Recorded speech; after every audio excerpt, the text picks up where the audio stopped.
The call came at 2 a.m., jolting me awake from a restless sleep. The number was unfamiliar, but something made me answer anyway. Emma? The voice on the other end was shaky, desperate. Emma, I need your help. My sister Sarah. I hadn't heard her voice in 10 years, not since that night when she stood in front of my burning bakery, cigarette in hand, watching everything I'd built turn to ash. Please, she continued, her voice breaking. I don't have anyone else to turn to. I sat up in bed, my heart pounding as memories flooded back. The smell of smoke, the sound of shattering glass, the cruel smile on her face as she watched my dreams crumble. But instead of hanging up, I found myself saying something that surprised even me. Of course, Sarah.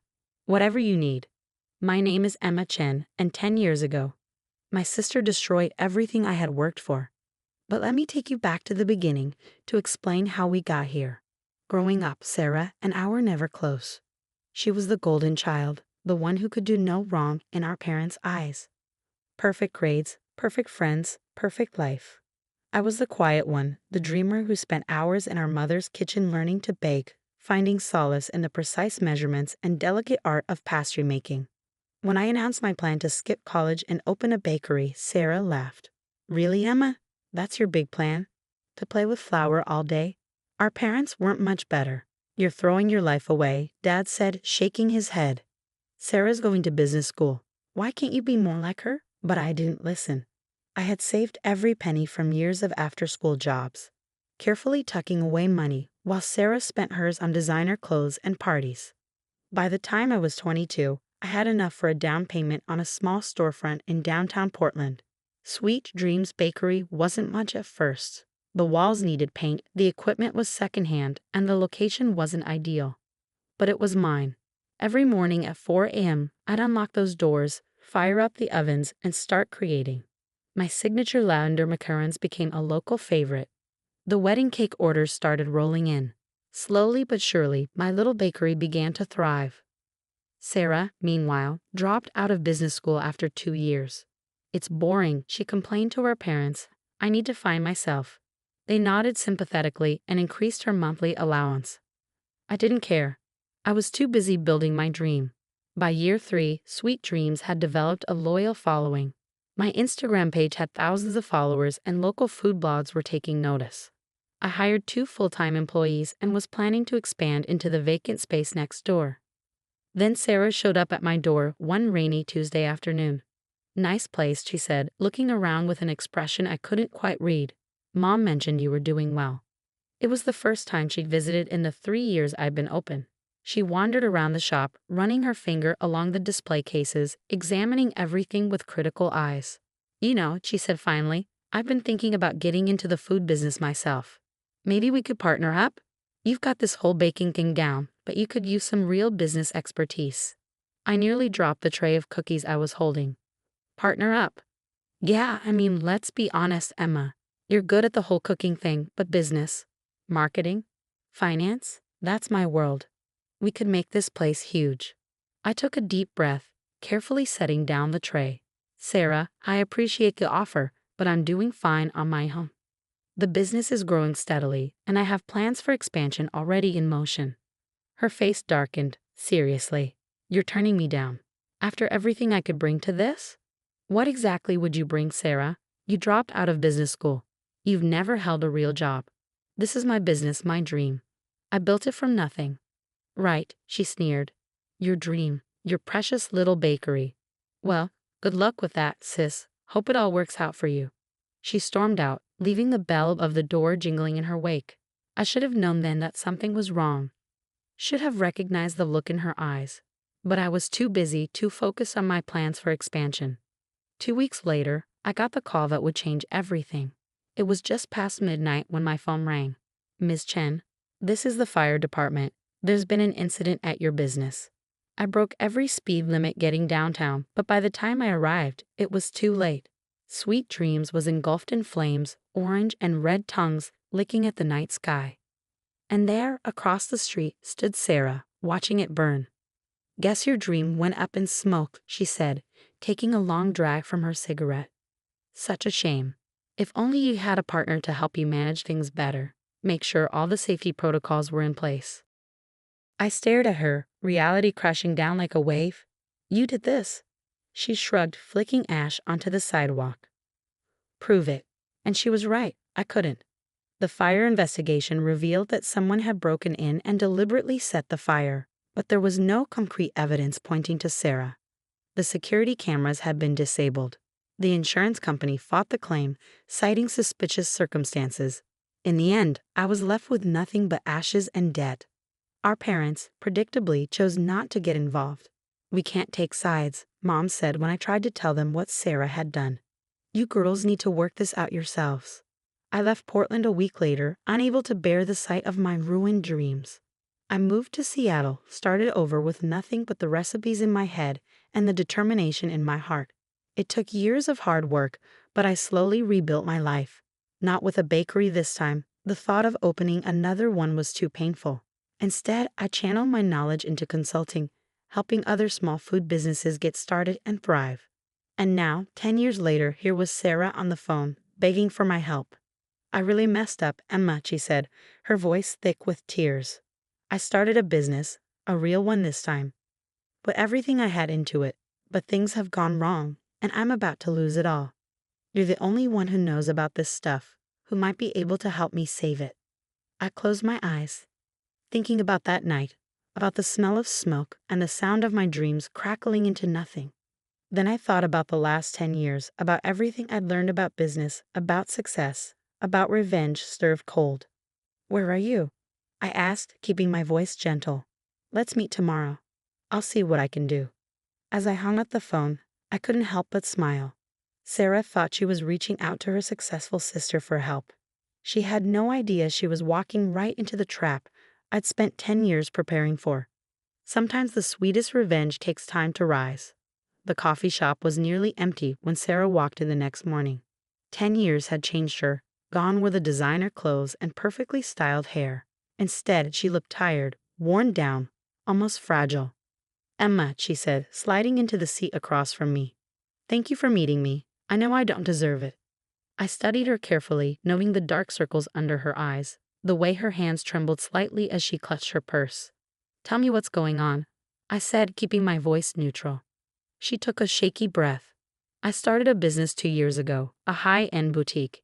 Used every connection I had, even convinced Mom and Dad to invest. Things were good at first, really good. But now, she paused, blinking back tears. I made some bad decisions.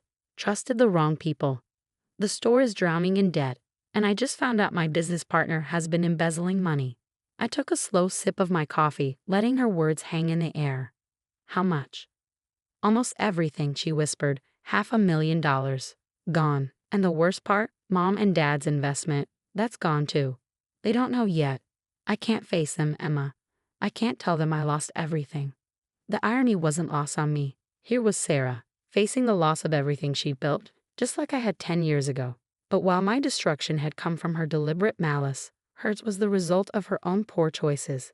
I need your help, she continued, her voice breaking. You're the only one I know who understands business, who might know how to fix this. Please, Emma. I know I don't deserve your help, not after everything, but I'm desperate. I set my cup down carefully, thinking about the files sitting in my home office, the one I'd been building for years. Inside was every piece of information I'd gathered about Sarah's business ventures, every connection I'd cultivated, every detail I'd need for this exact moment. Of course I'll help, I said softly. That's what sisters are for, right? Relief flooded her face. Really? Oh God, Emma, thank you. I promise I'll make it up to you somehow. Don't worry about that, I replied, pulling out my laptop. Let's start by going through your books. I need to see exactly what we're dealing with. Over the next few hours, Sarah laid out the entire mess. Her boutique, Lux & Co. Had started strong, capitalizing on her social connections and our parents' investment. But her lack of real business experience showed in every decision. She overspent on inventory, signed a lease she couldn't afford, and trusted a smooth-talking business partner who had systematically drained the company's accounts. Mark handled all the financial stuff, she explained, running her hands through her hair. He seemed so professional, so experienced. I never thought to check. I nodded sympathetically, even as I suppressed a smile. Mark Davidson, The business partner I carefully researched and anonymously tipped off about Sarah's boutique 18 months ago. The same Mark Davidson who had a history of targeting vulnerable businesses, who I'd made sure would cross paths with Sarah at exactly the right moment. Well, I said, closing my laptop, it's not good, but it might not be hopeless. I have some connections who might be able to help. Investors who specialize in turning around struggling businesses. Sarah's eyes lit up. Really? You do that for me? Of course. In fact, I already have someone in mind. They could probably meet with you tomorrow. What Sarah didn't know was that the investors were actually forensic accountants I'd hired years ago, waiting for this moment. They would go through her books with a fine-tooth comb, documenting every mistake, every questionable decision, every legal line she crossed in her desperate attempts to keep the business afloat. The next few weeks were a blur of meetings and revelations. Each day brought new discoveries of Sarah's mismanagement, unpaid taxes, unauthorized use of investor funds, falsified documents. She'd done more damage to herself than I ever could have planned. I don't understand, she sobbed one afternoon in my office. Everything's getting worse. The more your people look into things, the more problems they find. I reached across the desk and patted her hand. That's how these things often go. We have to understand the full extent of the damage before we can fix it. But there would be no fixing it. I'd made sure of that. Every solution I proposed led to another complication. Every potential investor I introduced found new reasons to back away. Sarah's desperation grew with each passing day. Finally, the moment I'd been waiting for arrived. Our parents called a family meeting. We need to discuss this situation, Dad said gravely, looking older than I'd ever seen him. He and Mom sat on one side of their dining room table, Sarah and I on the other. The accountants have shared their findings with us. Sarah paled. What findings? Mom pulled out a thick folder, the detailed report my team had prepared. It's not just the money you lost, Sarah. It's how you lost it. The lies, the cover-ups. The fraud, Dad added, his voice hard. Do you understand what this means? What this could do to our family's reputation? Sarah burst into tears. I'm sorry. I didn't mean for any of this to happen. I wanted to prove I could do it. That I could be successful like Emma. I had to bite back a laugh at that.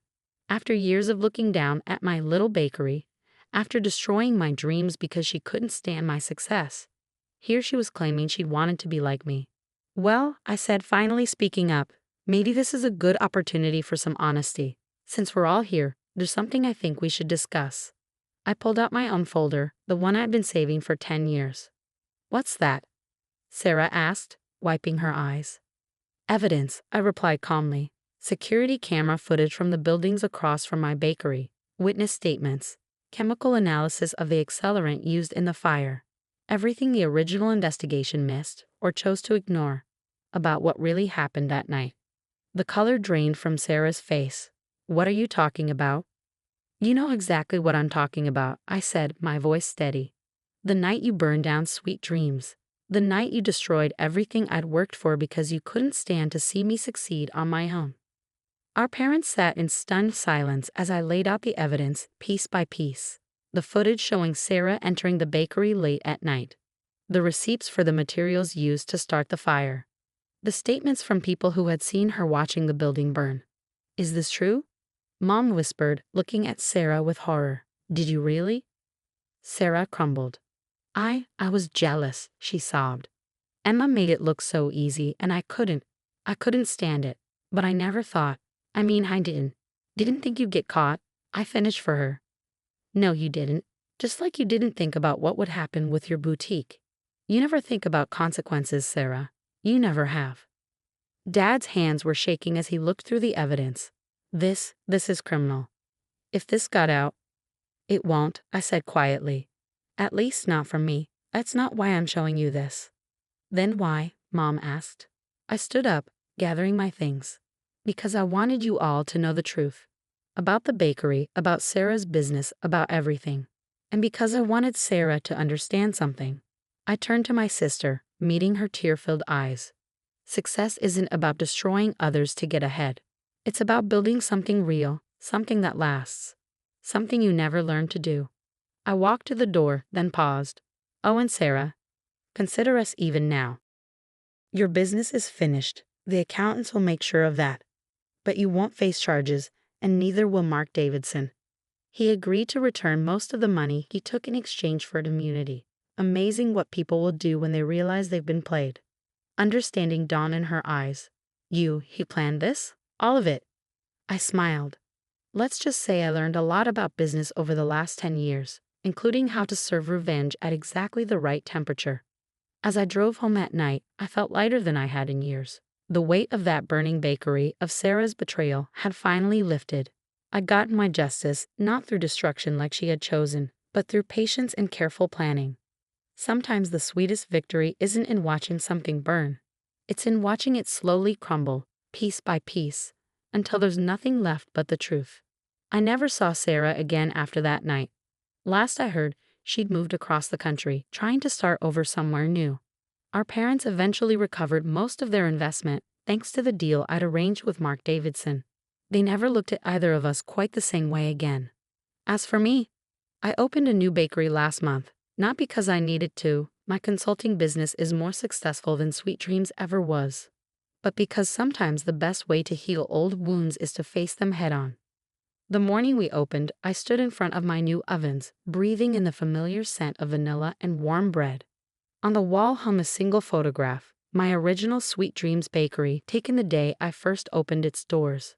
Below it, written in elegant script, was a simple phrase: "Success rises best when baked with patience."